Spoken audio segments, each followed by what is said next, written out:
Thank you for being with us on the Feast of St. James of the Marches. Our top story tonight, the war in the Middle East. As day 5 of an extended truce comes to an end, word the Hamas has released more hostages. Israeli Defense Forces say 12 people, 10 citizens, and 2 Thai nationals are now back in Israel. In return, 30 Palestinian prisoners have been released as part of a negotiated deal. Meanwhile, CIA Chief William Burns is in Qatar to push for a broader hostage deal. He is meeting with his Israeli and Egyptian counterparts as well as Qatari officials. He is reportedly trying to push for talks that would include the release of men and soldiers. And we are also learning tonight no Americans currently being held in captivity by Hamas will be free today. At the same time, U.S. Secretary of State Antony Blinken will soon travel to Israel and the West Bank. He will arrive there just as the pause in the fighting expires. White House Correspondent Owen Jensen reports. Owen. Tracy, good evening to you. As President Joe Biden flew off to Georgia today, his top diplomat was in Europe attending meetings with NATO leaders focused on Ukraine.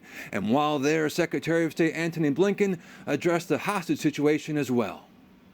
In Belgium, U.S. Secretary of State Antony Blinken and NATO Secretary General Jens Stoltenberg standing side by side at a news conference. And of course, we will be talking about the crisis in Gaza and the broader Middle East. Both men welcoming the continuing ceasefire in the Israel-Hamas conflict and the release of hostages. Among them, 85-year-old Yafa Adar. She was applauded and cheered while leaving the hospital, receiving hugs and kisses as she walked. Like you, Jens, I am very pleased to see hostages returning home, coming back to be with their loved ones, and we're determined to continue that for as long as possible.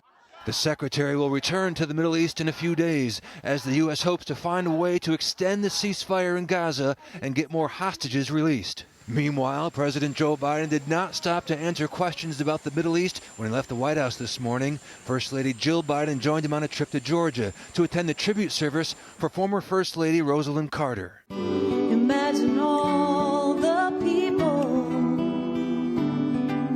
sharing all the world. Rosalynn Carter died on the Sunday before Thanksgiving. Today's memorial provided a rare opportunity for the presidents and first ladies from several administrations to join together. Secretary Clinton and Dr. Biden, we also welcome your lovely husbands.